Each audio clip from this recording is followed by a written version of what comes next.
Hello friends, welcome to Jenifa cooking. நம்ம இன்றைக்கி இந்த வீடியோவில் வந்து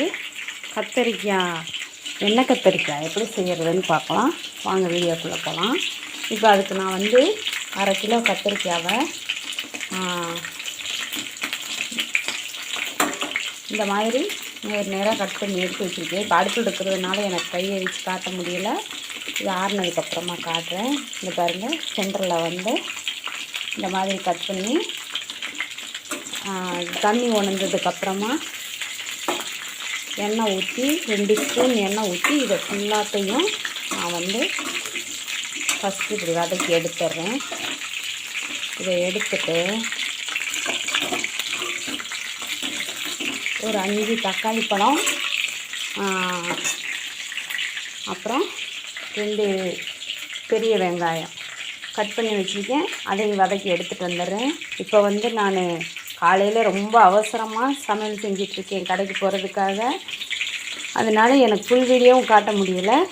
நான் வந்து இதில் என்னென்ன சேர்க்குறேன், என்ன பண்ணுறேன் அப்படின்றத மட்டும் முக்கியமாக மெஷர் பண்ணிடுறேன். இப்போ இந்த கத்திரிக்காயை கீழே இறக்கி வச்சுட்டு இந்த தக்காளியும் வெங்காயத்தையும் ஃபஸ்ட்டு வதக்கி எடுத்துகிட்டு வந்துடுறேன். இப்போ வந்து தக்காளி நமக்கு ஒன்று பாதியாக விழுந்துருச்சு. லைட்டாக வதங்கவும். இந்த ஸ்டேஜுக்கு வந்ததுக்கப்புறமா இது கூட வந்து 1 ஸ்பூன் சோம்பு, 1 ஸ்பூன் சீரகம் சேர்த்துட்டு நல்லா அப்படியே கிளறி விட்டுருங்க. கிளறி விட்டுட்டு இந்த கத்திரிக்காயெல்லாம் அப்படியே என்னை பார்த்து பேசுகிறாங்க, ஏக்கா என்னையை சமைச்சி சாப்பிட போகிறேயான்ட்டு. இப்போ இது கூட வந்து நான் 2 ஸ்பூன் மிளகாய்த்தூள், நீங்கள் வந்து உங்கள் காரத்துக்கு தேவைக்கு ஏற்ற மாதிரி கூட்டிக்கோங்க, குறைச்சிக்கோங்க. 3 ஸ்பூன் மல்லித்தூள், தேவையான அளவு மஞ்சள் தூள் எடுத்து வச்சுருக்கேன். இதை வந்து இது கூட சேர்த்துட்டு அப்படியே நல்லா கிளறி விட்டுருவோம். இதுக்கு வந்து நான் ஒரு 1.5 கப் அளவுக்கு துருவின தேங்காய் எடுத்துக்கிறேன். துருவின தேங்காயும் சேர்த்து இதை நல்லா பேஸ்ட்டு மாதிரி அரைச்சி எடுத்துகிட்டு வந்துடணும். இந்த கேப்பில் வந்து இப்போது ஒரு எலுமிச்சம்பழ சைஸுக்கு வந்து புளி ஊற வச்சுருக்கேன். இது வந்து 1/2 கிலோ கத்திரிக்காய்க்கு இந்த மாதிரி எடுத்து வச்சுருக்கேன். எங்கள் ஃபேமிலி வந்து பெரிய ஃபேமிலினால் கம்மியான காய் வச்செல்லாம் செஞ்சோம்னா பத்தாது. இந்த அரைக்கு நம்ம வதக்கி வச்ச கத்திரிக்காய்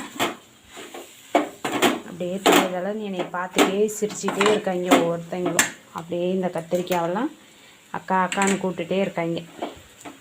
சரி, ஓகே. இதை வந்து இப்போது நம்ம அரைச்சி எடுத்துகிட்டு வந்துடலாம்.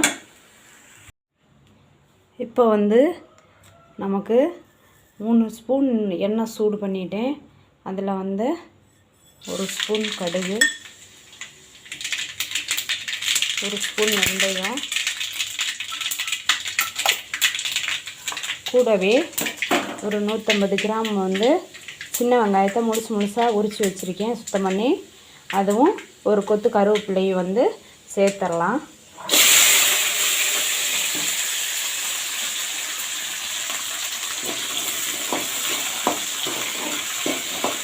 தேங்காய் அரைக்கும் போது நல்லா பேஸ்ட் மாதிரி அரைச்சிக்கோங்க. தேங்காய் வந்து நல்லா அரைப்படலைன்னா குழம்பு அந்தளவுக்கு வந்து டேஸ்ட் இருக்காது. தேங்காயை நல்லா பேஸ்ட் மாதிரி ரொம்ப நைஸாக, எவ்வளோ நைஸாக அரைக்க முடியுமோ அவ்வளோ நைஸாக அரைச்சி எடுத்துக்கோங்க.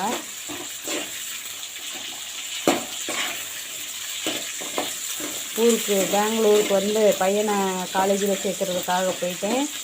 அப்புறம் இடையிலே கொஞ்சம் உடம்பு சரியில்லாமல் போச்சு. அதனால தான் வீடியோ வந்து அப்லோட் பண்ண முடியல. இன்னும் வந்து முடிஞ்ச அளவுக்கு வாரத்தில் ஒரு 2-3 வீடியோ அப்லோட் பண்ணிடுறேன்.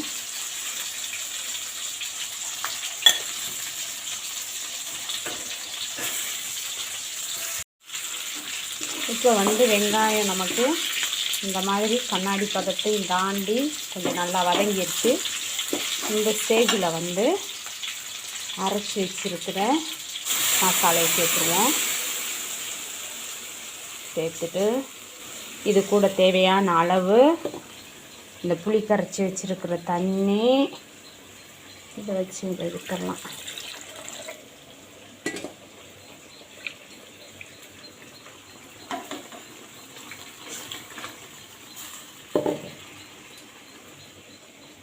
இதை வந்து வடிகட்டி எடுத்துக்கோங்க.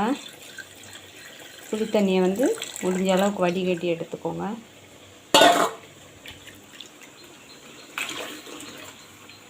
இது கூட வந்து இப்போ தேவையான அளவு உப்பு, கத்திரிக்காய்க்கெல்லாம் உப்பு போடலை, இதுக்கு முதல் நம்ம உப்பு சேர்க்கலை. தேவையான அளவு உப்பு இதெல்லாம் சேர்த்துட்டு இன்னும் நமக்கு தண்ணி எந்த அளவுக்கு தேவையோ அந்த அளவுக்கு தண்ணி வச்சுட்டு இப்போ வந்து டேஸ்ட்டு பார்த்துக்கோங்க. காரம் கம்மியாக இருந்துச்சுன்னா வத்தப்பொடி சேர்த்துக்கோங்க. வேறு மசாலா உப்பு புளி எதுவும் சேர்க்கணுனாலும் சேர்த்துக்கோங்க. இது கூட வந்து பெருங்காயத்தூள் சேர்த்துருவோம். 1 ஸ்பூன் அளவுக்கு பெருங்காயத்தூள். இது இப்போ நல்லா கொதிக்கட்டும், கொதி வந்துடட்டும்.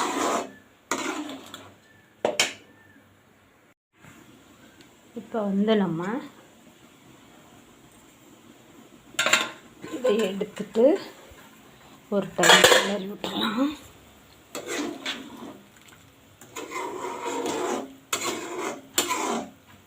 இன்னும் கூட கொஞ்சம் வற்றி வரணும். இன்னும் கொஞ்சம் லைட்டாக அந்த தண்ணி வற்றினதுக்கப்புறமா கத்திரிக்காயை சேர்ப்போம்.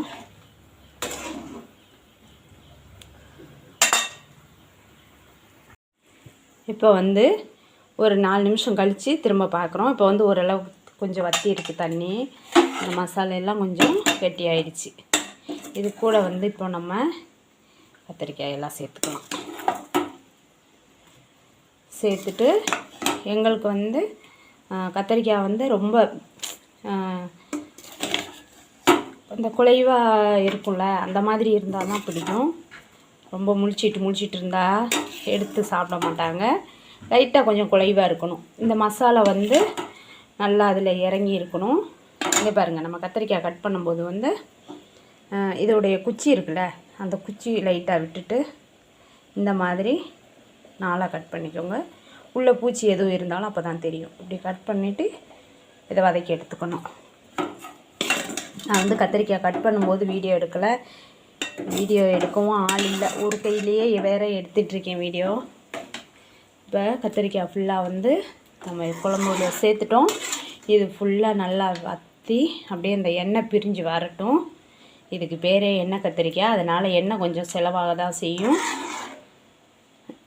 இது அப்படியே வற்றட்டும், அதுக்கப்புறமா பார்ப்போம். இப்போ வந்து நமக்கு இந்த மாதிரி எண்ணெய் பிரிஞ்சு வர ஆரம்பிச்சிருச்சு.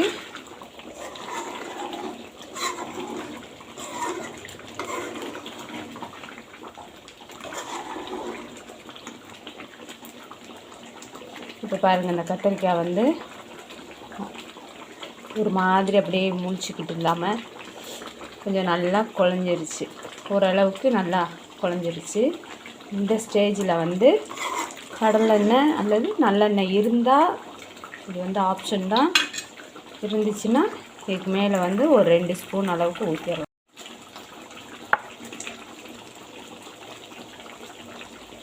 இப்போ வந்து எண்ணெய்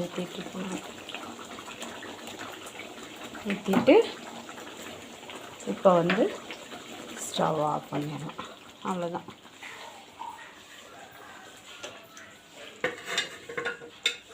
இந்த மாதிரி வந்து உங்கள் வீட்டில் ஒரு வட்டம் வந்து செஞ்சு பாருங்கள். இந்த வீடியோ பிடிச்சிருந்துச்சின்னா மறக்காமல் உங்களுடைய கருத்துக்களை வந்து கமெண்ட் பாக்ஸில் சொல்லுங்கள். நம்ம வீடியோ வந்து நான் பார்க்குறவங்க நம்ம சேனலை வந்து சப்ஸ்கிரைப் பண்ணி வச்சுக்கோங்க. அடுத்த வீடியோவில் சந்திப்போம். பாய்.